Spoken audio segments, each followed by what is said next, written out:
Merci d'avoir choisi PTV pour vous informer. Bonjour si vous venez de nous rejoindre dans l'actualité de ce lundi. La crise aux urgences continue à Saint-Dizier après l'annonce d'une nouvelle fermeture. Le maire Quentin Brière, également président du conseil de surveillance de l'hôpital, s'est rendu sur place ce samedi pour rencontrer les équipes et faire le point. À Commercy, les associations étaient à l'honneur ce samedi. 45 clubs et structures locales se sont réunis au complexe sportif des Tilleuls pour présenter leurs activités aux habitants entre sport, culture et solidarité. C'est une tradition centenaire en Haute-Marne, la fête des drapeaux. Cette année, la cérémonie d'hommage aux anciens combattants s'est tenue à Chevillon où 130 porte-drapeaux se sont rassemblés pour un moment solennel. À Saint-Dizier, acheter ou vendre une voiture d'occasion n'est pas toujours simple. Pour sécuriser les transactions et faciliter les démarches, une agence propose un concept clé en main. Il s'agit de Transac Auto. Un coup d'œil sur vos prévisions météo, un lundi bien automnal dans nos départements. La grisaille et les pluies s'imposent dès le matin et se maintiennent tout au long de la journée, parfois de manière soutenue. Les températures resteront homogènes avec 17 degrés le matin, 22 à 23 degrés l'après-midi. Je vous le disais en titre, ce samedi, le maire de Saint-Dizier, Quentin Brière, qui est également le président du conseil de surveillance de l'hôpital, était en visite dans l'établissement de santé. Il a rencontré plusieurs services pour échanger avec les équipes concernant les solutions à envisager pour éviter les fermetures à répétition. La rédaction est allée faire le point sur place. La crise aux urgences de Saint-Dizier se poursuit. Après l'annonce d'une nouvelle fermeture, Quentin Brière, maire et président du conseil de sécurité de l'hôpital, a demandé une rencontre avec les services. Ce samedi matin, il était sur place pour échanger et dresser un état des lieux précis de la situation. De nouvelles précisions ont été apportées, notamment sur la durée exacte de la fermeture des urgences et sur les solutions envisagées pour les prochaines semaines. J'ai visité 5 services aujourd'hui, des services qui sont excellents, je peux le dire, avec le personnel qui était présent ce matin.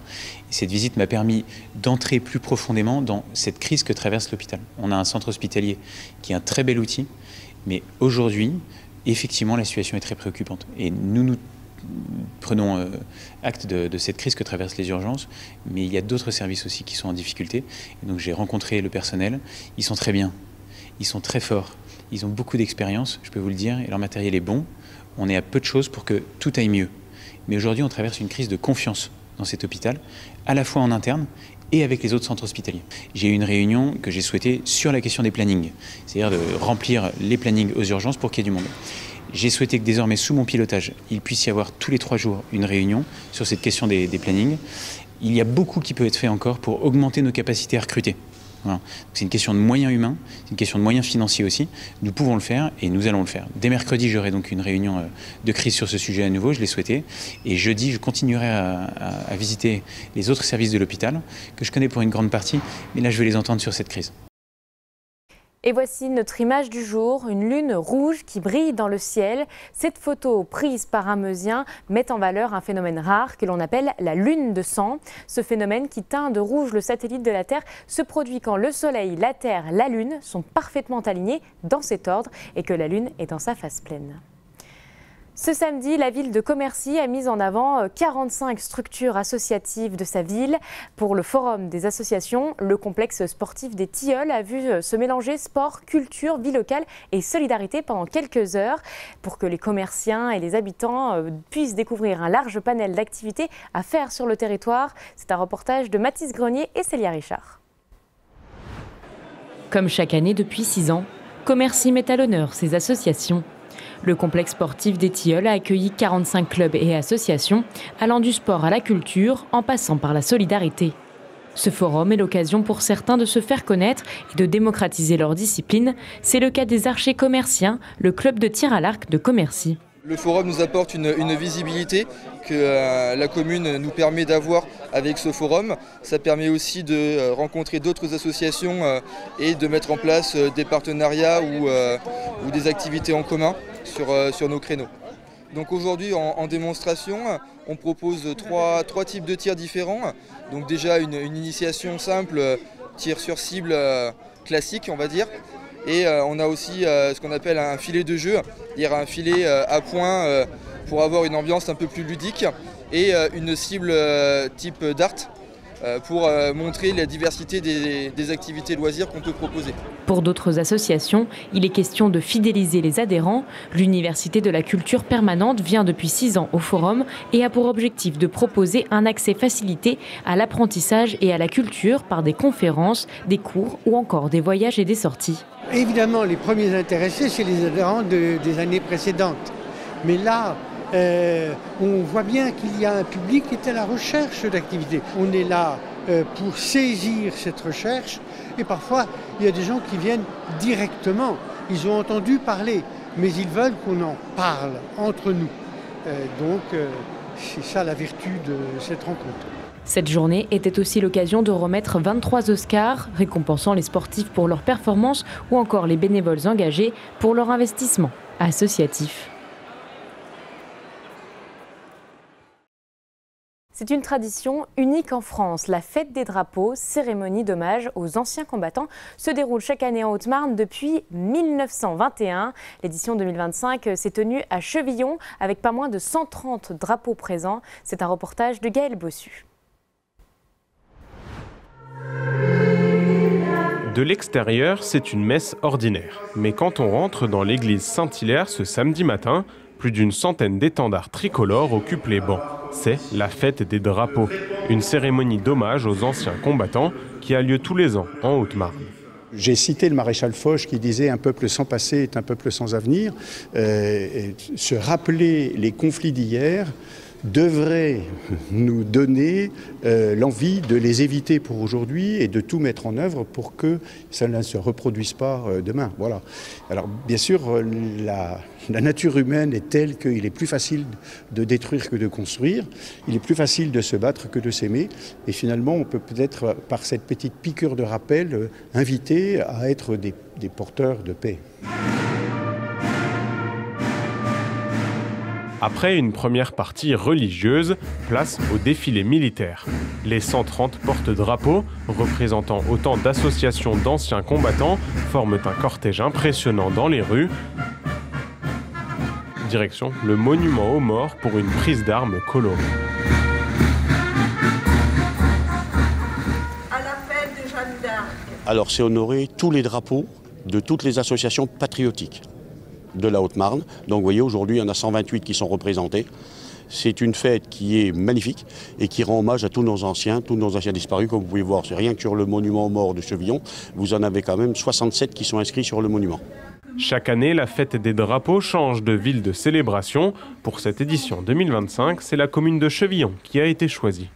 C'est-à-dire de voir tout ce monde-là, sachant que le département, il est en discutant avec quelques porte-drapeaux, tout le monde a des liens, des interconnexions. Ça veut dire que tiens, moi j'ai eu de la famille à Chevillon, de la famille à Faille-Billot, à Brevannes. On voit une unité dans le département, donc c'est une fierté, puis un honneur pour Chevillon d'accueillir cette manifestation. S'il est une tradition haut-marnaise qui n'est pas prête de se perdre, c'est bien la fête des drapeaux. En 2026, elle devrait s'établir à Montigny-le-Roi.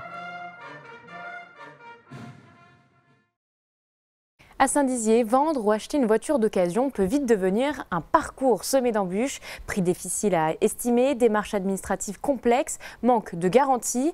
Pour répondre à ces difficultés, une agence propose une solution clé en main. Transac Auto joue le rôle d'intermédiaire entre particuliers avec un objectif, sécuriser les transactions et offrir davantage de sérénité aux clients. C'est un public reportage de la rédaction. Transac Auto n'est pas une concession classique. L'agence accompagne les vendeurs qui souhaitent céder leur véhicule, mais aussi les acheteurs en quête d'une voiture sécurisée et vérifiée.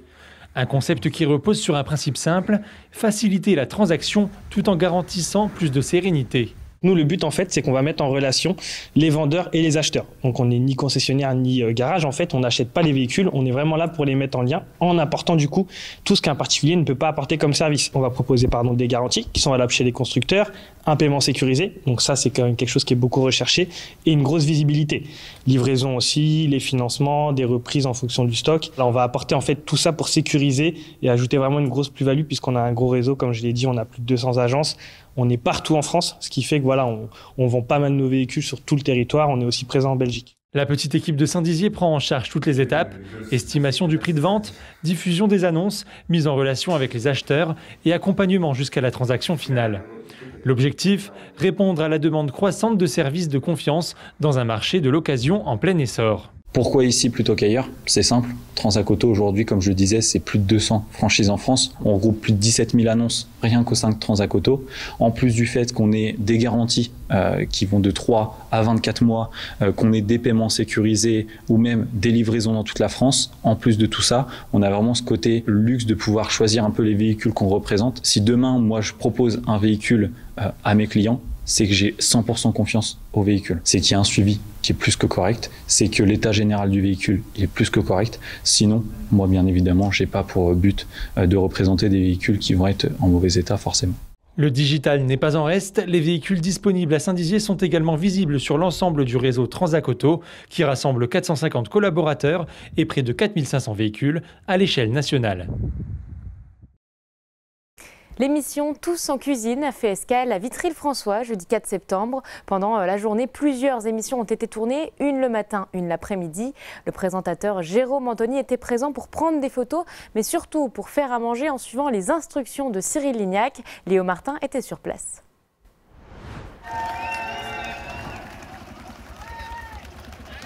C'est une première à Vitry-le-François. La célèbre émission Tous en cuisine, animée par Cyril Lignac et Jérôme Anthony, a fait escale sur la place du marché.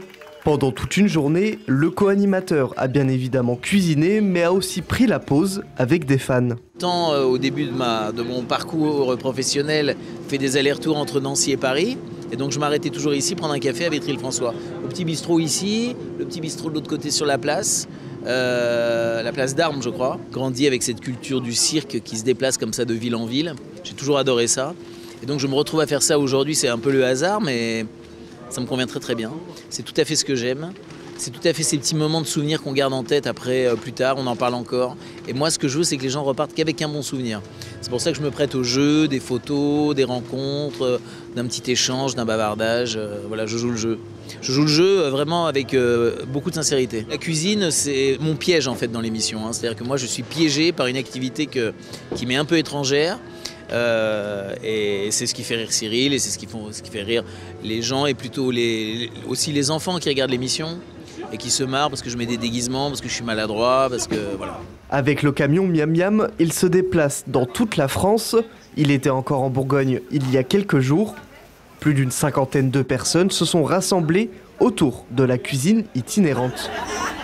Impressionnant, c'était une première fois, donc de voir une émission qu'on regarde à la télé, y participer, c'est très intéressant. On regarde l'émission, donc c'est pour ça que, comme on a vu que ça passait à Vitry, on s'est dit on va venir voir pour voir l'envers du décor, disons. Certaines associations du pays vitrien ont également été appelées pour participer à cette émission et mettre en valeur leurs actions. À Vitry-le-François, on n'a pas l'habitude. C'est vrai que j'ai jamais trop assisté à Vitry-le-François pour une émission comme ça en direct, quoi. C'est surprenant même, parce qu'on a été prévenus même assez tard. Il fallait prévoir les majorettes au dernier moment, et puis tout, quoi. Donc on est plutôt surpris. Ouais. On est content de participer, on a l'habitude de regarder les émissions à la télé, et de voir un petit peu l'humour de Jérôme, là, ça fait plaisir. Et là, d'être sur le tournage, là, on s'aperçoit que, oui, ces émissions sont vraiment sympathiques. On entend Cyril Lignac en même temps, les familles qui cuisinent. Enfin bon, c'est bien agréable, on a l'habitude de le regarder aussi. C'est sympa de voir un peu de personnes connues sur Vitry, quoi. C'est sympa de voir qu'ils s'intéressent aussi dans notre région. L'émission devrait être diffusée le 11 octobre prochain.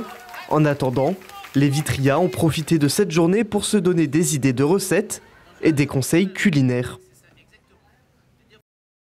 Et vous pouvez retrouver toutes ces informations et bien d'autres sur notre site internet et notre application. Dans un petit quart d'heure, vous allez rendez-vous avec l'Infosport. Gaël Bossure reviendra sur les résultats du week-end. Et aujourd'hui, zoom sur une randonnée VTT. Mais tout de suite, vos prévisions météo.